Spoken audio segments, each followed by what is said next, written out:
Yo guys, welcome back to another video. In this video, I'm going to give you guys a spoiler breakdown of Venom Let There Be Carnage's post-credit scene. Again, this is going to have a lot of spoilers. I'm going to be going beat by beat through the post-credit scene itself, and then talking about how it's going to impact the MCU and how it's going to impact Spider-Man No Way Home. Before we get into it, if you guys are new in here, make sure that subscribe button and turn notifications on so you don't miss any time I upload a new video or I go live. Both are wasting more time. Let's get into it. Starting off with describing the post-credit scene itself, we start off by seeing Venom in a hotel room watching a Spanish show with Eddie. They talk about all the information that Venom has learned over his 8 billion years on other planets. Right as he's about to teach Eddie a lot of information about what he's learned, the entire room transforms. From night to day, everything is completely different, and now he's in a completely different universe. The first sign that we get of this being in the MCU is hearing J. Jonah Jameson's voice announcing what we heard at the end of Spider-Man Far From Home. Then we see on the TV Spider-Man, Peter Parker with his mask off. We see the Spider-Man suit. It's the Stark suit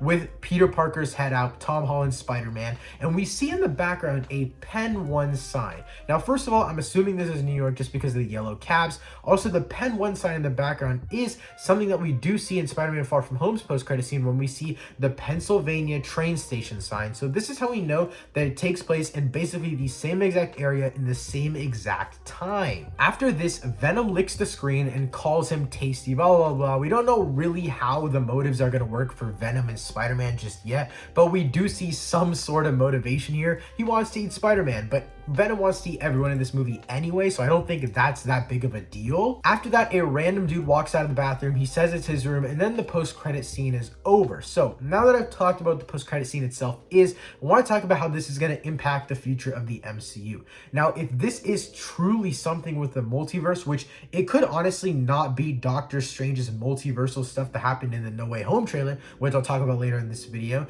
but if it has anything relatively to do with the multiverse, which I think it 100% does, that means that other characters can universally cross over into the MCU now. Now, this could be the case with X-Men, and we'll probably get this really deeply and more explained in Doctor Strange in the Multiverse of Madness, but I think just for this movie and what we've gotten so far, I think we can assume that this multiverse issue, whatever is going on right now, is allowing universal crossovers, and that is how Venom is getting into the MCU. Now, this is interesting for Venom's character himself, so I quickly want to talk about how Venom's character is going to be impacted by all this.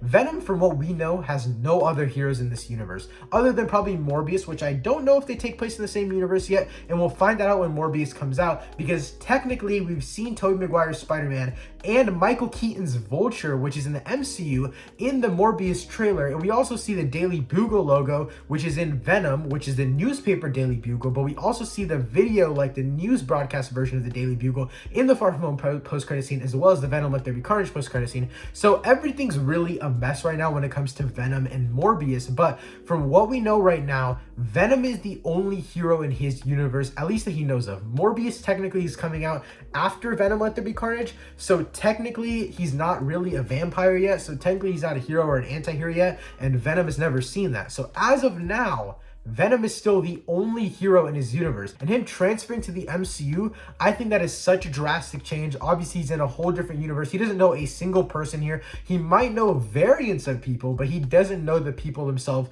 and those people don't know specifically him. So with this in mind, I don't think that we're going to get a direct Venom / Eddie Brock interaction with Peter Parker in the next Spider-Man movie. So how does this connect to the greater MCU when it comes to Spider-Man No Way Home and Doctor Strange in the Multiverse of Madness? This is where it gets a little bit complicated. The reason for this is because we know this happens before Spider-Man No Way Home. The reason for this, and the reason that it happens before the spell that Doctor Strange casts in the No Way Home trailer, is because when we see the news broadcast that Eddie is watching, that's taking place in the beginning of No Way Home, which is the sequences that we not only saw in the trailer of No Way Home, but also we saw in the post-credit scene of Far From Home. So the first thing that comes to my mind after ruling out the fact that it's not Doctor Strange doing the multiversal stuff and bring the multiverse stuff. Number one, Wanda was never really confirmed to break the multiverse when she became the Scarlet Witch. So I think that's out of the example. That's out of the picture of what we can talk about. But The only one thing left is Sylvie breaking the multiverse in Loki, in the season finale of Loki, when she broke the multiverse. That's when this all could have happened, because we also know that Loki is right after Endgame, but at the same time, it's out of time. So we don't know how long the events of Loki were, and to order to match up to the ending of Far From Home and the post-credit scene of Venom Let There Be Carnage. So we don't exactly know how all of this ties together, but at the same time, I think it's safe to assume that it's Sylvie's multiversal actions that are leading to what happened in the post-credit scene for this movie, just because the Doctor Strange spell thing is completely out of the picture, and at the same time, so is the Scarlet Witch thing, because that was technically never confirmed to be a multiversal breaking thing. So I think those two are completely out of the picture. So the only thing left is the Sylvie theory. But yeah, guys, that's it for this video. If you guys enjoyed, make sure to drop a like link down below. Let me know what you thought in the comments down below of the Venom Let There Be Carnage post-credit scene, and let me know how you think it connects to the greater MCU. Thank you guys so much for watching. I'll see you next time. Peace.